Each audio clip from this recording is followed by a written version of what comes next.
वैज्ञानिकों को दशकों से एक पहेली उलझाए हुए थी। उन्हें यह समझ में नहीं आ रहा था कि पहले तारे बने या पहले ग्रह बना, और उसके आधार पर उन्होंने ये मान लिया कि पहले तारों का निर्माण हुआ, उसके बाद ग्रह बने, उसके बाद पूरा जो प्लेनेटरी सिस्टम है वो डेवलप हुआ। ये सवाल लगभग वैसा ही था कि पहले मुर्गी आई या पहले अंडा। तो इन्हीं सवाल में उलझे हुए वैज्ञानिकों ने इस पर तमाम तरह की रिसर्च की, और उस रिसर्च में एक बेहद चौंकाने वाली जानकारी सामने आई। तो इस जानकारी के आधार पर जब वैज्ञानिकों ने आंकड़ों का विश्लेषण किया तो ये पता चला कि जैसा वो सोचते थे वैसा कुछ होता ही नहीं है। और यही तमाम चीजें हमारे सोलर सिस्टम पर भी लागू होती है। तो क्या है ये जानकारी, देखिए हमारे इस वीडियो में। तो आखिर तक इस वीडियो को जरूर देखिएगा। नमस्कार, मैं हूं डॉक्टर सुरजीत सिंह और आप देख रहे हैं महाना मिस्ट्री। तो दोस्तों, पहले हमारा सूरज बना या पृथ्वी का निर्माण हुआ या फिर बाकी तमाम ग्रहों का निर्माण हुआ, ये एक ऐसी पहेली है जिसमें वैज्ञानिक दशकों से उलझे हुए थे और ये मान कर चल रहे थे कि पहले हमारे सूरज का निर्माण हो गया, उसके बाद धीरे धीरे हमारे पृथ्वी और बुध, शुक्र, बृहस्पति, ये तमाम जो ग्रह हैं उनका निर्माण हुआ, और उनके निर्माण होने के बाद ये पूरा सोलर सिस्टम डेवलप होता चला गया।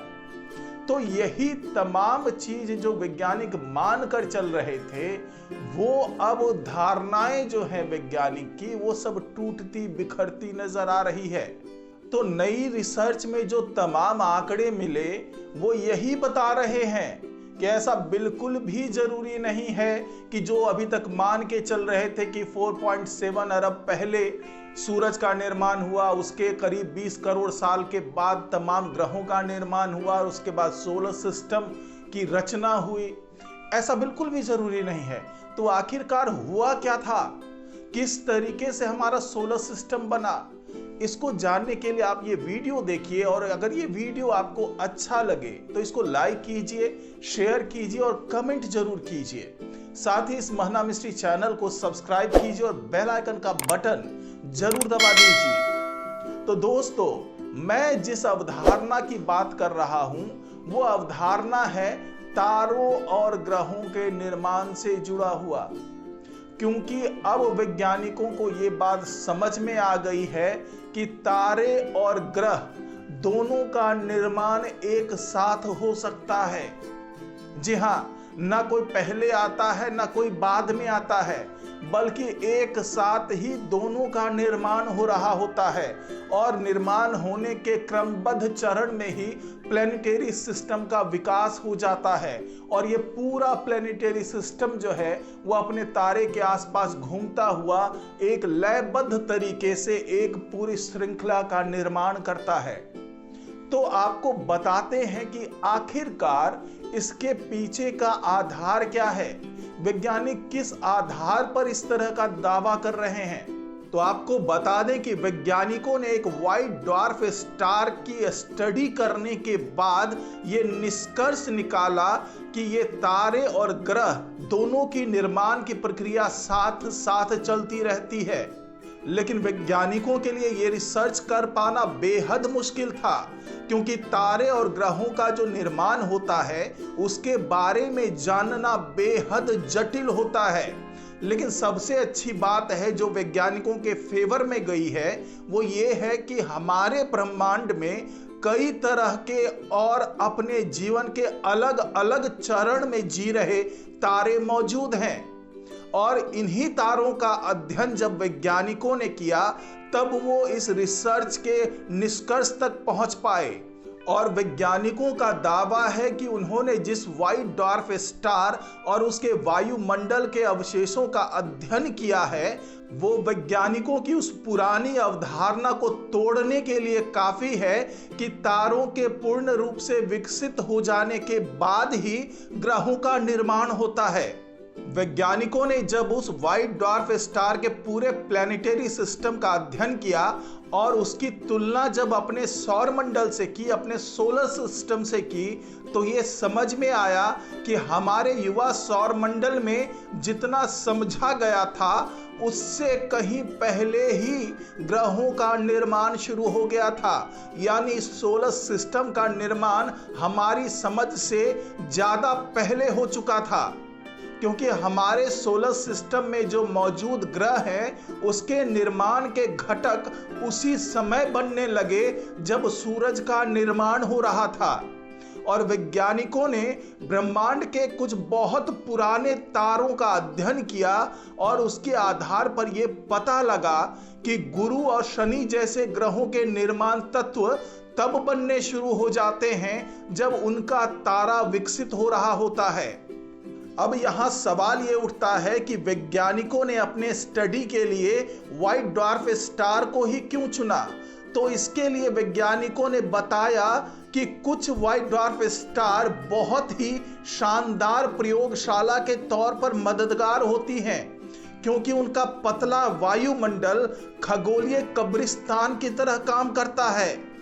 आपको बता दें कि सामान्य रूप से ग्रह के आंतरिक हिस्सों का अध्ययन करना किसी भी टेलीस्कोप के बस की बात नहीं है, लेकिन जो स्पेशल तरीके के व्हाइट ड्वार्फ स्टार होते हैं, जिसे हम पॉल्यूटेड सिस्टम कह सकते हैं, उसमें मैग्नीशियम, लोहे और कैल्शियम जैसे भारी तत्व होते हैं जो उनके सामान्य साफ वायुमंडल में पाए जाते हैं। और इन तत्वों के बारे में जो वैज्ञानिकों ने दावा किया है उसके मुताबिक ये सारे जो मैटर्स होते हैं, जो ये तमाम तत्व होते हैं, ये किसी भी एस्टेरॉइड जैसे किसी छोटे पिंडों से आए होंगे जो कि ग्रह निर्माण के अवशेषों से बने होंगे। और जब वैज्ञानिकों ने इस पूरे सिस्टम का बेहद बारीकी से अध्ययन किया तो पता चला कि ये जो एस्टेरॉइड हैं, जो ग्रहों के अवशेष से बने हुए छोटे छोटे ग्रह कह सकते हैं, तो ये जब व्हाइट ड्वार्फ स्टार से टकराकर जल गए होंगे, जिससे उनके अवशेष तारे के वायुमंडल में रह गए होंगे। इसी वजह से स्पेक्ट्रोस्कोपी के अवलोकनों में प्रदूषित सफेद बौने तारे यानी कि पॉल्यूटेड व्हाइट ड्वार्फ स्टार टूटे हुए एस्टेरॉइड के आंतरिक हिस्सों की जानकारी दे सकते हैं। वैज्ञानिकों ने पुरानी अवधारणा को तोड़ने के लिए कोई एक दो व्हाइट ड्वार्फ स्टार का सहारा नहीं लिया, क्योंकि हो सकता था कि उससे जो आंकड़े मिल रहे हैं वो दिग्भ्रमित कर रहे हों। तो इसलिए वैज्ञानिकों ने 200 तारों का विश्लेषण किया और उस विश्लेषण के मुताबिक वायुमंडल में दिखने वाले तत्वों की व्याख्या तभी हो सकती है जब मूल रूप से एस्टेरॉइड एक ही साथ पिघले हों, जिससे लोहे जैसे भारी मैटर्स क्रोड में गए हों और हल्के मैटर्स ऊपर रह गए हों। और जो ये मैटर्स होते हैं उसका यूं पिघलना किसी कम समय वाले रेडियोधर्मी तत्वों की वजह से हो सकता है। यानी ये सब उस कम समय वाले रेडियो एक्टिव मैटर से हो सकता है जो केवल कुछ करोड़ साल में ही टूट जाते हैं, विखंडित हो जाते हैं। यानी ये जो ग्रह हैं, जो प्लैनेट हैं और ये जो प्लैनेटरी सिस्टम है, इसका निर्माण तारों के निर्माण के साथ ही लगभग हो रहा होगा। यानी इसका निर्माण उम्मीद से बहुत पहले हो गया होगा। और इसी आधार पर वैज्ञानिक इस नतीजे पर पहुंच पाए कि गुरु और शनि जैसे ग्रह को उनके वर्तमान समय तक पहुंचने में काफी समय मिला होगा।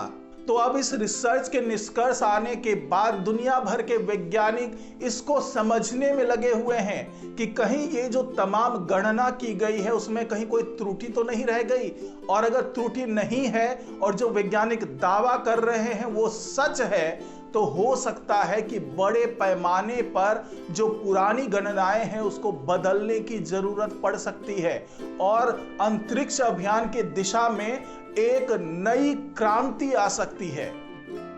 तो इस रिपोर्ट में फिलहाल इतना ही। नमस्कार।